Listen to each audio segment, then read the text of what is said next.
আমার ইলেকশন আপনি যেভাবে চান ইন্ডিয়া করতে দিবে না ভাই। এরকম বেশ কিছু গুপ্ত হত্যা করা হবে, হামলা করা হবে, বেশ কিছু ক্যান্ডিডেটের উপর যখন হামলা হবে। আগুন সন্ত্রাসের কথা 13 সালে বলছেন, আগুন সন্ত্রাসের জনক হচ্ছে আওয়ামী লীগ। এটা না মেনে সবাই যদি এখন রাস্তায় নেমে যায় জামায়াতের মতো দাবি পরিস্থিতি খারাপ হবে। আমি আপনাকে সেটাই বলছি, পরিস্থিতি অলরেডি খারাপ হয়েছে। কোনোদিন জামাতে ইসলাম ক্ষমতার এত কাছে যায় নাই।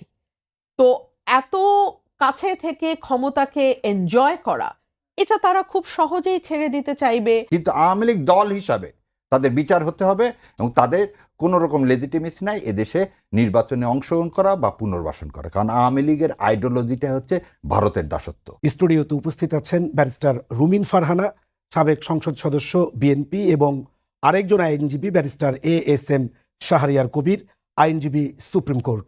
সরাসরি যেতে চাই আলোচনায়। প্রথমে রুমিন ফারহানা, আপনাকে দিয়ে শুরু করতে চাই। মহাসচিব বলছেন যে সংস্কারের ফয়সালা হবে আগামী সংসদে। তাহলে এতদিনের আলাপ আলোচনা, এত সময়, তাহলে এইটা আসলে এই বিএনপির তো এই কথা আগেই বলার দরকার ছিল, জামায়াতের অভিযোগ। আপনাকে অসংখ্য ধন্যবাদ।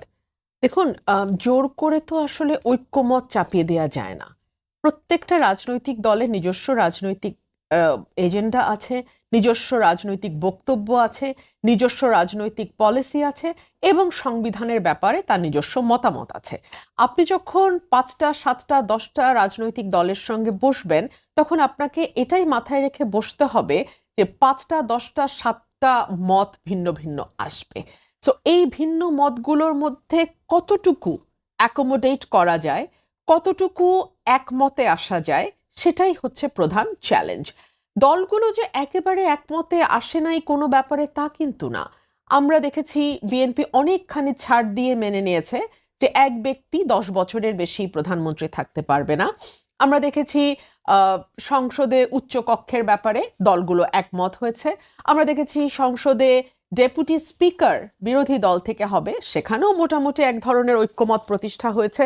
সংসদে যে স্থায়ী কমিটিগুলো আছে, ইম্পর্ট্যান্ট 5টা 6টা কমিটির প্রধান বিরোধী দল থেকে হবে, সেখানেও দলগুলো একমত হয়েছে।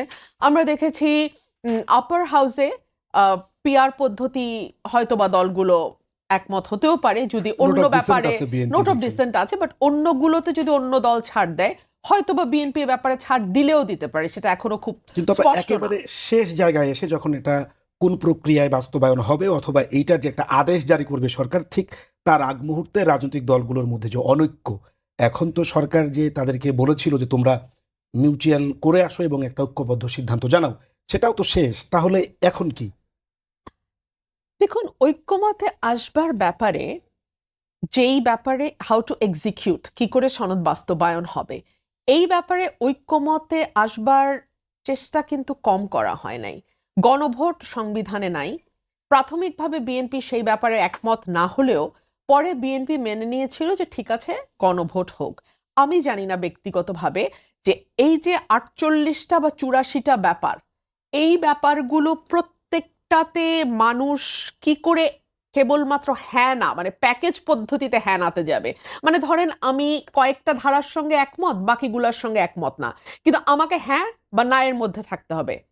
1 2 হচ্ছে বাংলাদেশের আপামর জনসাধারণ যাদের মানে 80 to 85% মানুষ, তারা কিন্তু নেক্সট সরকারের কাছে এই ধরনের সংস্কারের ব্যাপারে খুব একটা পরিষ্কার না যে আসলে সংসদ উচ্চকক্ষ কি। আপনি যদি যিনি শ্রমজীবী মানুষ তাকে জিজ্ঞেস করেন সংসদে উচ্চকক্ষ হলে কি হবে, পিআর পদ্ধতি হলে কি হবে, উনি কিন্তু আপনাকে উত্তর দিতে পারবে না। তো যেই দেশের মেজরিটি, ব্রুট মেজরিটি এই সংস্কারের বিষয়গুলোর ব্যাপারে নিজেরাই খুব পরিষ্কার না, তারা হ্যাঁ বা না এর মধ্যে দিয়ে কিভাবে উত্তরে যাবে, সেই আর্গুমেন্ট একপাশে সরিয়ে রেখে আমরা বলি দলগুলো কিন্তু গণভোটের ব্যাপারে একমত হয়েছে। বিএনপি, জামাত, এনসিপি, অন্যান্য পলিটিক্যাল পার্টি গণভোট। এখন গণভোট কবে হবে এইটা নিয়ে এখন দ্বিমত দেখা যাচ্ছে। মাঝখানে মনে হয় বিএনপির পক্ষ থেকে আমরা গতকালকেই আমির খসরু মাহমুদ চৌধুরী সাহেবের কাছে শুনছিলাম যে গণভোট সংবিধানে নাই। না, গণভোট সংবিধান, আমি তো সেটাই শুরুতে বললাম।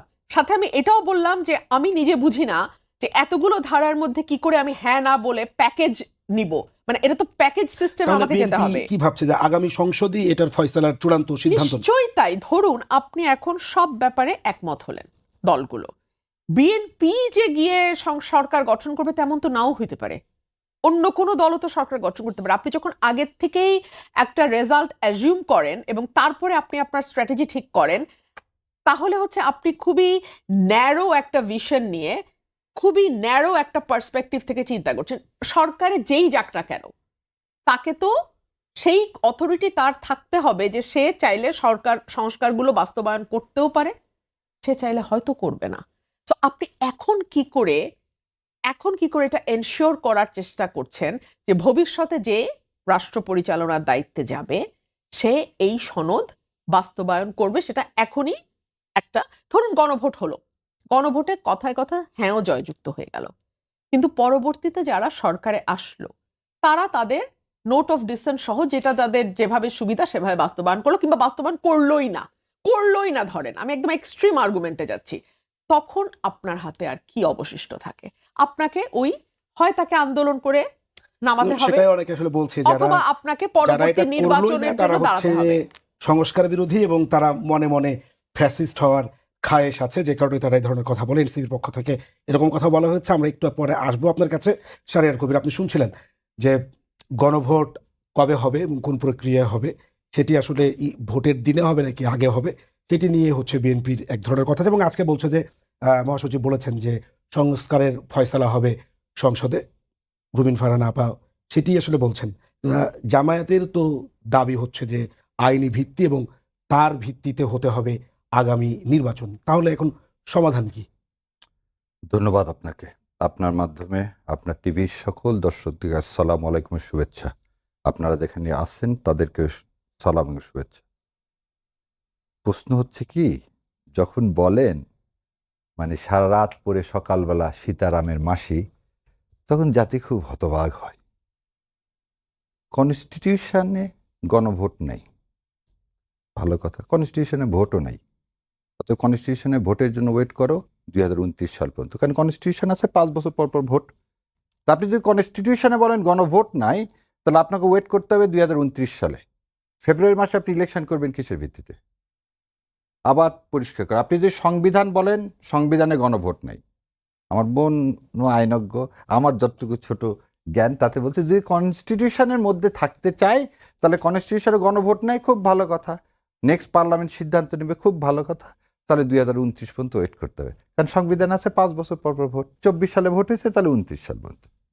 এখন আমাদের রাজনৈতিক দলগুলোর একটা অবস্থা কি, যেটা আমার সাথে মিলবে সেটা সংবিধানের দোহাই দিব, যেটা মিলবে না সেটাতে নিব না, তা তো হবে না। এবং এই জায়গাতেই হচ্ছে জাতির সাথে কোথাও প্রতারণা করা যাবে না।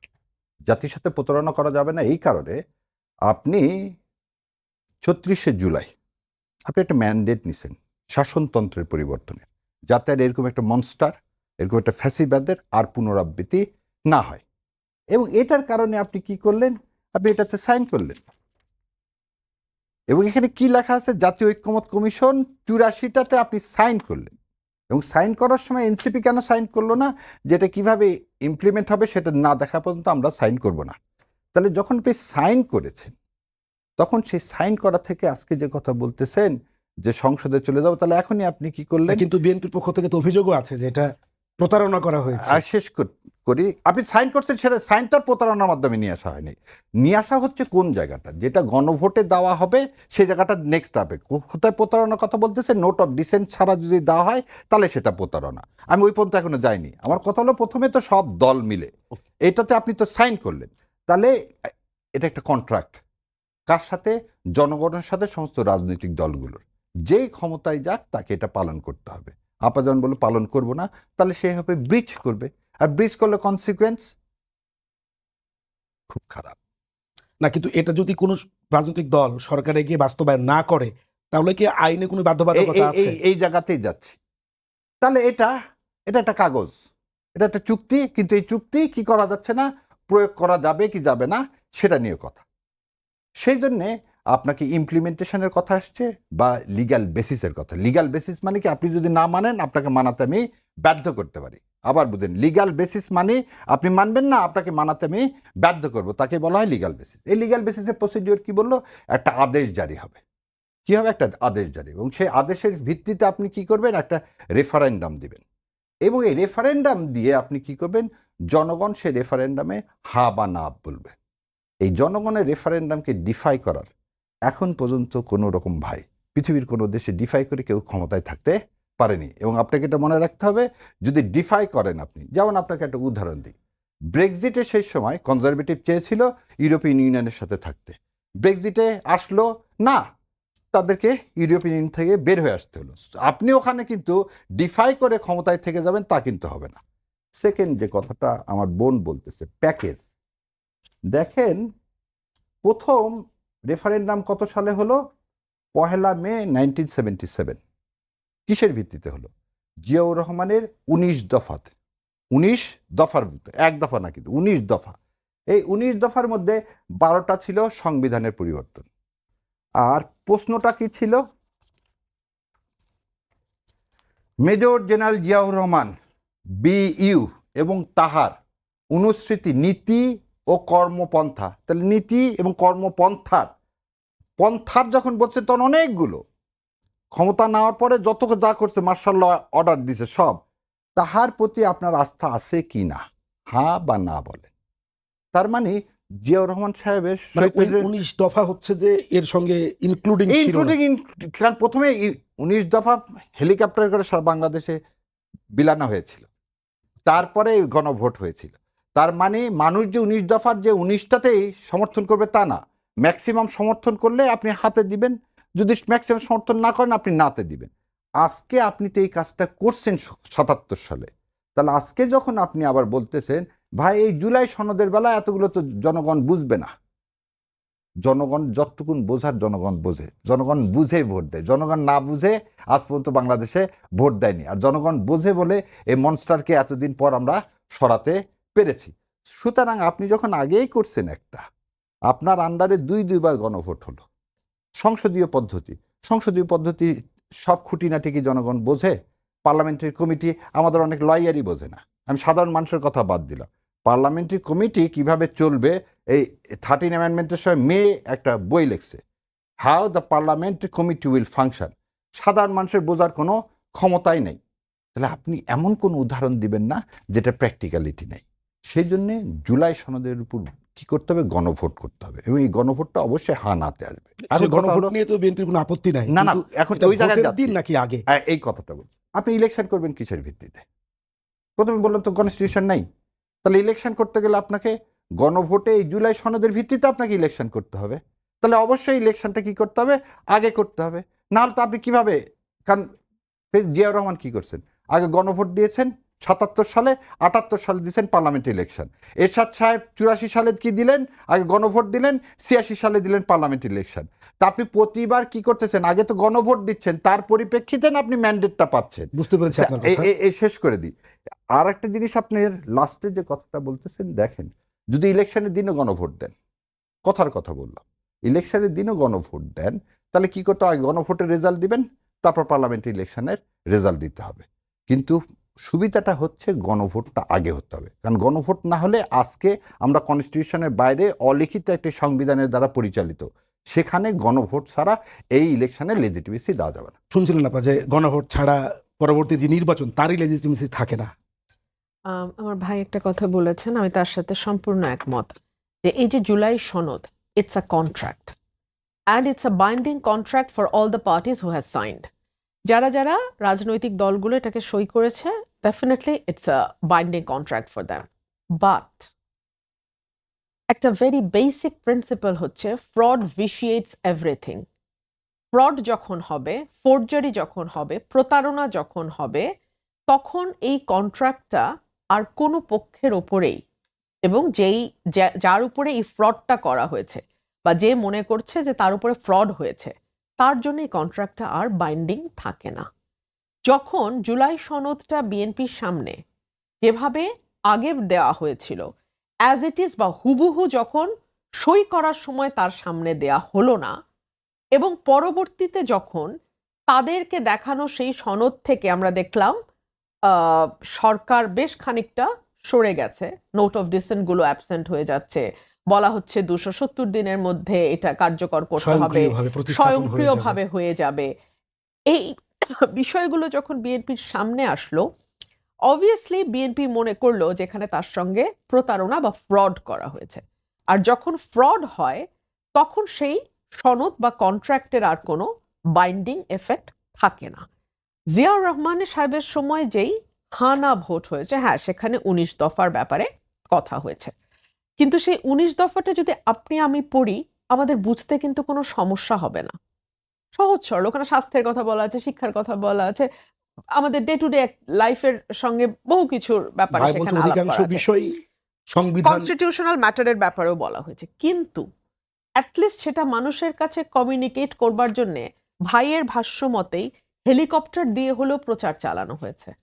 আপনি আমাকে বলেন তো এই 84টা দফা নিয়ে আমি তো গ্রামে গঞ্জে যেতে হয় আমাকে, আমি কিন্তু গ্রামে গঞ্জে মানুষের কাছে আমি এমনিও জিজ্ঞেস করছি, স্বতঃপ্রণোদিত হয়ে জিজ্ঞেস করছি, ইভেন কি আমি ইয়াং জেনারেশন যারা হয়তো কলেজে পড়ছে বা বিএ বিকম পড়ছে তাদেরকে আমি জিজ্ঞেস করি, আচ্ছা বলেন তো 84টা যে অনুচ্ছেদ আছে ওখানে কি আছে, কি বলা আছে, বা কি বলে না আপা এগুলা ঠিক আছে আছে, এটা আপনারা ভালো বুঝবেন, আপনারা আইনজীবী আপনারা ভালো জানেন, আপনারা ভালো বুঝবেন, আমাদের ওটা দরকার নেই, আমি এই যে বিএ পাস করবো আমি চাকরিটা কোথায় করব ওইটা দেখেন, আমি বিদেশ যাইতে চাই ওইটাকে আমরা সহজ করা যায়।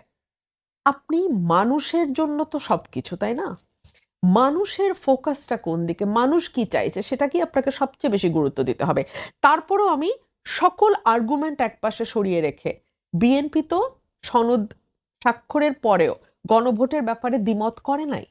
বিএনপি বলছে ঠিক আছে গণভোট হোক, কিন্তু নির্বাচনের দিন হোক। ধরুন আমাদের ইসি কিছুদিন আগে বলল যে এখন গণভোট করতে তাদের এই মুহূর্তে তাদের যে লজিস্টিক্স আছে এবং সবকিছু সাপোর্ট আছে সময় লাগবে 1.5 মাস।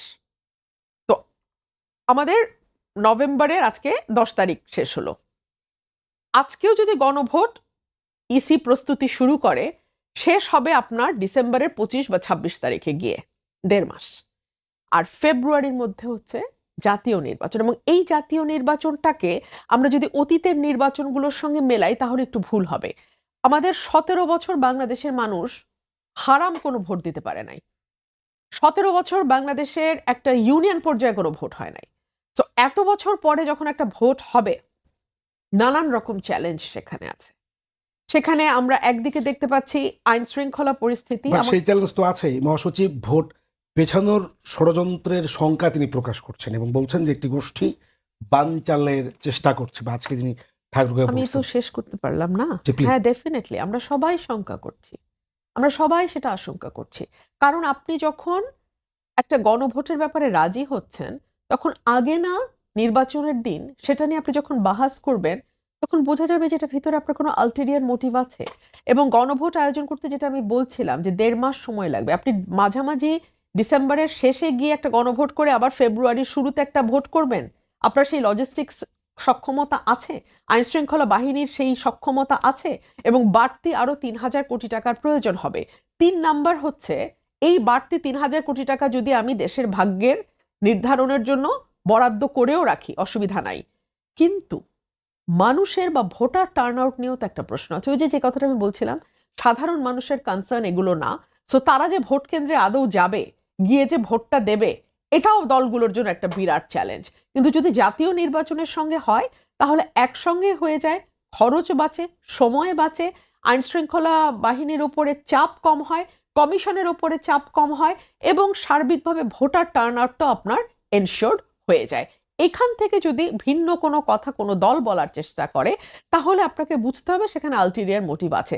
ধরুন বাংলাদেশে 53 বছরে কোনোদিন জামাতে ইসলাম ক্ষমতার এত কাছে যায় নাই, তো এত কাছে থেকে ক্ষমতাকে এনজয় করা এটা তারা খুব সহজেই ছেড়ে দিতে চাইবে, বা এটার ফ্যাসিলিটিটা তারা এত অল্প সময়ের মধ্যে গিভ আপ করে একটা নির্বাচনের দিকে যাবে, সেটাই বা আমরা ভাবছি কেন? সেটা তো নাও হতে পারে।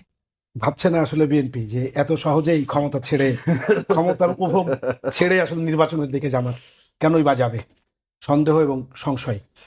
শোনেন আমি তো উত্তরবঙ্গের মানুষ, আমাদের ওখানে একটা কথা আছে, সুই বলে চালন তোর পিছনে, মানে সুই না চালন বলতেছে সুইকে, তোর পিছনে তো ছিদ্র আছে, যে চালন ভুলে গেছে অনেক ছিদ্র তার আছে। বাংলাদেশের সরকার ব্যবস্থায় আমি আপার সামনে, আপা আমার চেয়ে ভালো জানেন, 64 জেলার পিপিজিপি বিএনপির, বাংলাদেশের প্রধান অ্যাটর্নি জেনারেল বিএনপির, অ্যাডিশনাল অ্যাটর্নি জেনারেল বিএনপির, ডেপুটি অ্যাটর্নি জেনারেল 95% বিএনপির। প্রশাসনে আপনি যদি বলেন প্রশাসনের এমন কোনো ডিস্ট্রিক্ট নেই, এমন কোনো জায়গা নেই যেখানে ডিসি সাহেব বেশিরভাগ বিএনপির। তাহলে আপনি যে বললেন আমরা ক্ষমতার স্বাদ পাইনি, ক্ষমতার স্বাদ পাইছি এই জন্য যাচ্ছি না, তাহলে ঠিক আছে 5% পাইছি, 5% নিয়ে আমি খুব সুখে থাকার কথা। তাহলে তো আমি ক্ষমতার কাছাকাছি যদি যেয়ে থাকি তাহলে তো 5% নিয়ে আমি সুখে থাকবো না। আমি কি বলবো, কালকে ইলেকশন হোক, হোয়াট উইল আই আক্স? The election will be held tomorrow because I am too near to the power. আমি ক্ষমতার খুব কাছে কাছে আছি। তাহলে এটা দ্বিচারিতা, মানুষকে ভুল বোঝানো। দ্বিতীয় কথাটা শোনেন, এই যে কথা হলো না ফ্রড, ভিশিয়েটেড এভরিথিং, আপনি তো জেনে শুনে সাইন করছেন। দলিলে যখন একবার সাইন করেন না, সুস্থ মস্তিষ্কে সুস্থ জ্ঞানে সাইন করলাম, তারপর যদি আপনি বলেন ও হো ওই জায়গাতে আমি বুঝিনি এটা এইভাবে লেখা হয়েছে, তার কোনো 4 পয়সা মূল্য নেই। আপনি যেটা বলতেছেন জুলাই সনদ কিভাবে ইলেকশনের দিন করতে চান, তো ভালো কথা, ইলেকশন দিন কিভাবে করবেন? আজকে মির্জা ফখরুল ইসলাম আলমগীর এবং চিটাগাংয়ে যে কথাগুলো বললেন আর একজন নেতা, আমি সম্মানভাবে বলছি, একজনকে আসলে তারা ইন্টেনশন দেখাচ্ছে গণভোট চায়। বারবার এক কথা, সংসদে যে সব হবে। শোনেন, ওই আপাদন বললো আমরা তো গরিব মানুষের ছেলে, গরিব মানুষের সাথে মেলামেশা হয়। মানুষ বলে ভাই এমন একটা ব্যবস্থা করেন যাতে ভাগ্যের পরিবর্তন হয়। ভোট দিতে যা খালি ভোট তো দিয়ে মানুষ জিতা দিচ্ছি, এমপি যা বড়লোক হচ্ছে, আমার ভাগ্যের তো পরিবর্তন হচ্ছে না। যে আপাদের কথা হলে এতে লোক বিদেশ যেতে চায়, বিদেশ যাবে কিভাবে, ফ্যাসিলিটেট করবো কিভাবে, সে কি এই জন্য শুনে শহীদ জিয়াউর রহমান কেন মানুষের মনের মধ্যে আছে জানেন? মানুষের মনের মধ্যে আছে ওই যে 19 দফার কথা বললো আপা, 19 দফার ফলাফল যখন মানুষ পাইছে, হজে যখন যায় দেখছে আরাফাতের ময়দানে নিম গাছটা লাগায় দিছে কে, জিয়াউর রহমান, তখন আর কনস্টিটিউশনে নিম গাছ লাগানোর প্রথা আছে কি নাই, ও সারা জীবন ওর মনের মধ্যে গেছে আমি এই আরাফাতের ময়দানে যাই নিম গাছের নিচে আমি একটু ছায়া পাইছিলাম, আমার জিয়াউর রহমান এটা লাগায় গেছে বলে। যতগুলো মানুষকে জিয়াউর রহমান এবং এরশাদ সাহেব যত মানুষকে বিদেশে পাঠাইছে, সেই পরিবারগুলো আসার ফলে কিন্তু আমাদের ইকোনমিতে পরিবর্তন আসছে। তো যদি সেই পরিবর্তন এসে থাকে, এখন আপনাকে বললো পঞ্চম সংসদের খায়রুল হক কি বললেন যে জিয়াউর রহমানের শাসনকাল অবৈধ, তিনি মিলিটারি শাসন ব্যবস্থা। এরশাদ সাহেবের শাসন আমল কি বললেন, অবৈধ সপ্তম সংশোধনীর মাধ্যমে। আমাদের কথা যে এবারে তো আর আর্মি নাই, এবার তো জনগণের সরকার, সামনে যে যেন আবার আমাকে এই কথা শুনতে না হয় যে এই সরকারটা এবং যে সংসদ নির্বাচন করতেছি সেই সংসদ নির্বাচনটা অবৈধ। জনগণের যে সার্বভৌম ক্ষমতা, সেই ক্ষমতার বলে একটা ইলেকশন হোক, 300 কোটি লাগুক 3000 কোটি লাগুক বলতেছেন। আজকে আপনি দেখেন, আজকে একটু আগে বাস পড়ানি, গতকালকে দেখছেন 1 লক্ষ বেলুন উড়াতে চাইছিল তারা কোথায়, যমুনাতে। গত পরশুদিন আপনি দেখেন রাজনাথ সিং কি বলে আছে যে আমার চিফ অ্যাডভাইজার কিভাবে কথা বলতে হবে তিনি সেটা ডিকটেট করতে চাচ্ছেন। 2 দিন আগে রণধীর যশাল কি বললেন, আমার দেশে কাকে আমি ভিসা দিব না দিব, হি ট্রাই টু ডিকটেট। মানে 17 বছরে তার মুখ্যমন্ত্রী শেখ হাসিনা যেভাবে চালাইছে সেখান থেকে তো ইন্ডিয়া বের হতে পারছে না। সুতরাং এখানে বিএনপি যদি এই জিনিসটা না বোঝে, আমার ইলেকশন আপনি যেভাবে চান ইন্ডিয়া করতে দিবে না ভাই।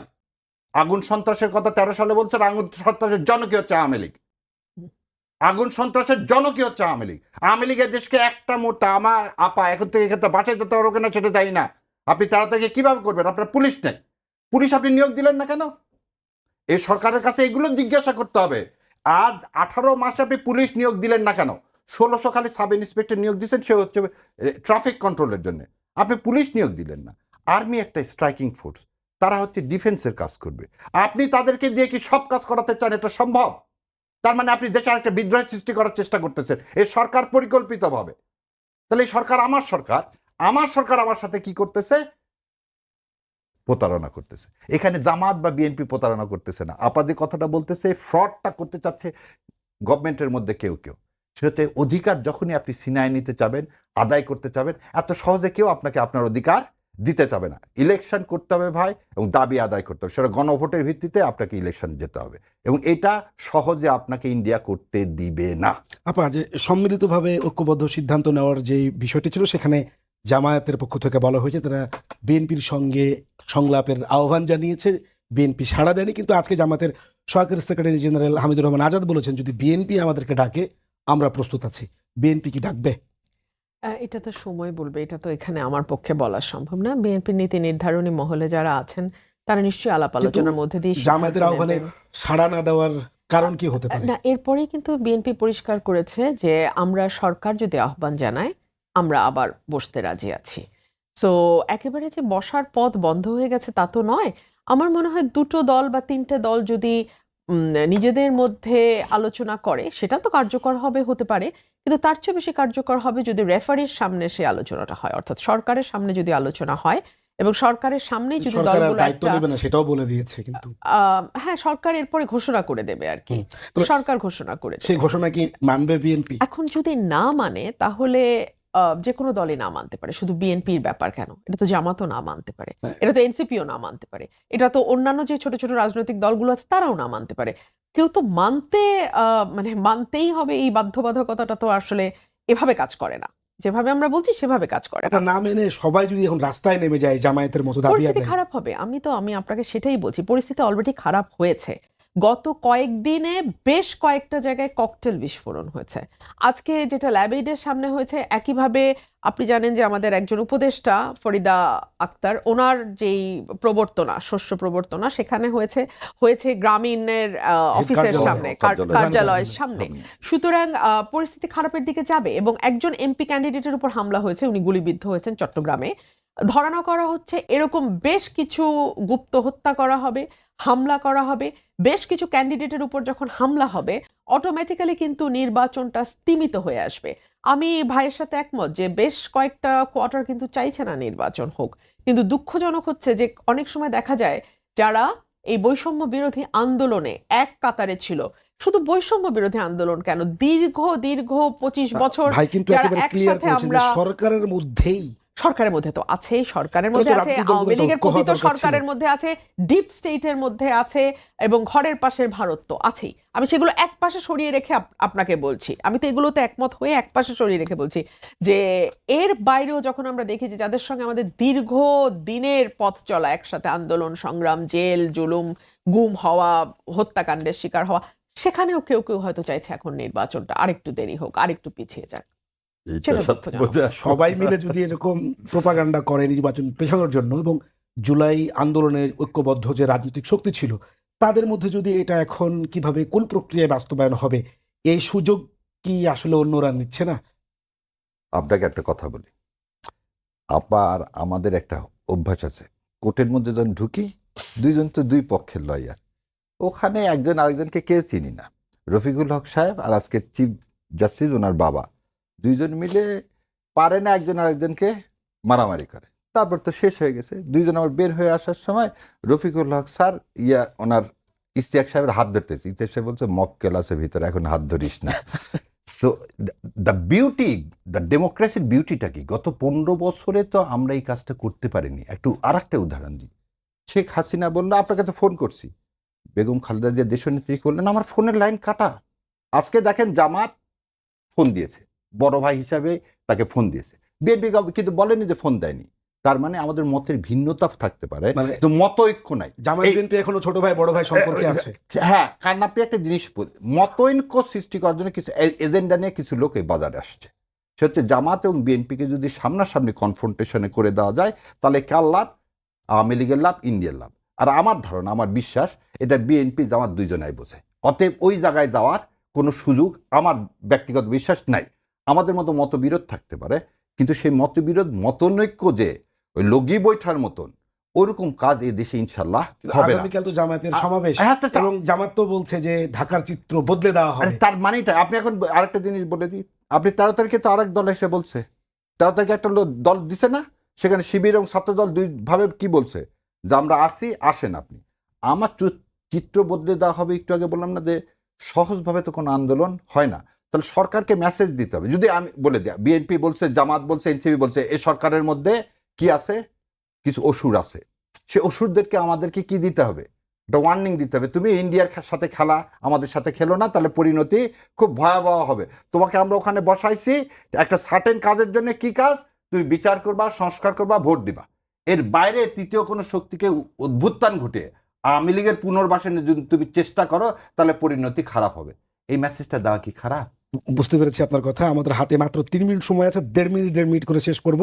ভাই একটা প্রসঙ্গ তুলেছে যে আওয়ামী লীগ পুনর্বাসন চেষ্টা করো না, তাহলে তোমার সঙ্গে আমাদের ঝামেলা হবে। কিন্তু আজকে ঠাকুরগাঁওতে মির্জা ফখরুল ইসলাম আলমগীর বলেছেন যে নৌকার ভাইরা আপনাদের হতাশ হওয়ার কিছু নেই, ধানের শীষ আপনাদের পাশে আছে। কেউ কেউ এটাকে বলছেন যে আওয়ামী লীগ পুনর্বাসনের জন্য বিএনপি এই রকমের অবস্থান নিয়েছে এবং ভোট পাওয়ার জন্য। যদি ছোট করে বলতেন। দেখুন, আওয়ামী লীগের যারা ভোটার তারা সকলেই কি, যারা ভোটার, আমি কিন্তু নেতাকর্মীদের কথা বলছি না, যারা ভোটার তারা সকলেই কি মানবতা বিরোধী অপরাধের সঙ্গে যুক্ত? তারা সকলেই কি গুম, খুন, বিচার বহির্ভূত হত্যা করেছে? না। তারা একটা মার্কাকে পছন্দ করে, তারা তাদের নিজস্ব জীবনযাপন করে, নিজস্ব পেশা আছে, ভোটের দিন গিয়ে ভোট দেয়। এবং বাংলাদেশের সংখ্যালঘু সম্প্রদায়ের ব্যাপারে একটা পারসেপশন আছে যে ওনারা মেজরিটি হয়তো নৌকাকে এতদিন সমর্থন করেছেন। কিন্তু আপনি দেখুন তো, এই জুলাইয়ের গণ অভ্যুত্থানে আমাদের সংখ্যালঘু কোনো ভাই কি প্রাণ হারান নাই? আমাদের তাই না? আমাদের সংখ্যালঘু একটা ছোট্ট শিশু, একটা ছোট্ট শিশু রিয়া গোপ, মনে করে দেখেন তো, তার পরিবারের যে বিভীষিকা আপনি চিন্তা করে দেখেন তো। তো আপনি কি মনে করেন যে রিয়া গোপের পরিবারের পক্ষে সম্ভব হবে নৌকায় গিয়ে ভোট দেয়া? তো তাদের ভোট চাওয়াটা কি অন্যায়? তারা কি বাংলাদেশের বাইরে ভিন গ্রহের কেউ, বা তারা কি অপরাধী কেউ? তা তো নয়। সে কারণেই বলা হয়েছে সকলেই আসুন ভোট দেই। এটা তো জামাতের মিয়া গোলাম পরোয়ার শুরুতেই বলেছিলেন, মানে অভ্যুত্থানের পরপর, যে আমরা সামনে এগুলো ভুলে যেতে চাই, আমরা নতুন বাংলাদেশ রচনা করব। সো আপনি যদি খালি এলিমিনেশনের দিকে যান, এক্সক্লুশনের দিকে যান, এতটুকু ছোট্ট দেশ, 18 কোটি মানুষ, আপনি কিন্তু এখানে বসবাসের পরিবেশ রাখতে পারবেন না। বুঝতে পেরেছি আমরা, আসলে বসবাসের পরিবেশ রাখতে পারবেন। আপা যেটা বলছেন যে যারা অপরাধী নয় তাদেরকে তো সামাজিকভাবে স্বাভাবিক জীবন যাপন করার অধিকার দিতে হবে। আপনাকে একটা জিনিস বলি, আমিরে জামাত গত পরশুদিন বলেছিলেন, যদি আওয়ামী লীগ সবসময় একটা জুজুর ভয় দেখাতো, আমরা পড়ে গেলে 1.5 মিনিট আপনাকে দিয়ে আমরা শেষ করবো। জি, আচ্ছা, আওয়ামী লীগ পড়ে গেলে রাস্তায় লাশের বন্যা বয়ে যাবে। 5 থেকে 8 তারিখ কিন্তু কি ছিল, কোনো সরকার ছিল না, একটা লাশও পড়েনি, এই সমস্ত মন্দির আমরাই পাহারা দিচ্ছি। তার মানে আমাদের এখানে কিন্তু রেশিয়াল কোনো কিছু নাই। আফ্রিকাতে বলা হয়েছে কনসিলিয়েশন করতে হবে। জিয়াউর রহমান যে কাজটা করছে, মুসলিম লীগ এবং ন্যাপকে নিয়ে কিন্তু বিএনপি গঠন করছে, এবং ন্যাপের যে প্রতীক ছিল ধানের শীষ, সেটা এখন বিএনপির ধানের শীষ। আমার কথা, আওয়ামী লীগ দল হিসাবে যতক্ষণ বিচার হচ্ছে না এবং বিচারে কেউ যদি সাব্যস্ত না হয়, তাহলে আইনের ভাষায় তাকে আপনি কি বলতে পারেন না, দোষী বলতে পারেন না, অভিযুক্ত বলতে পারেন না। যে কথাটাই 71 সালে আপনার জামাতকে আজ পর্যন্ত কি করেননি, বিচার করেননি, আপনি অযথা জামাতকে কেন বলেন আপনি মানবতা বিরোধী? ঠিক একই রকম আওয়ামী লীগকে আপনি বিচার করেন, করে যদি সে মানবতা বিরোধী হয়, তারা আসবে না। আর যতক্ষণ আপনি বিচার না করতেছেন, আওয়ামী লীগের যারা যারা, তা তো এই দেশের সন্তান, তার বিরুদ্ধে যদি কোনো দোষ না থাকে, সে এই দেশের মানুষ, তো সে তার মতো রাইট কি করবে। কিন্তু আওয়ামী লীগ দল হিসাবে তাদের বিচার হতে হবে, এবং তাদের কোনো রকম লেজিটিমেসি নাই এদেশে নির্বাচনে অংশগ্রহণ করা বা পুনর্বাসন করা। কারণ আওয়ামী লীগের আইডিওলজিটা হচ্ছে ভারতের দাসত্ব। আর এই জায়গাতে হচ্ছে আমাদের একটা, যে ভারতের আধিপত্যবাদ এদেশে চলবে না। বুঝতে পেরেছি। দর্শক সবাইকে অসংখ্য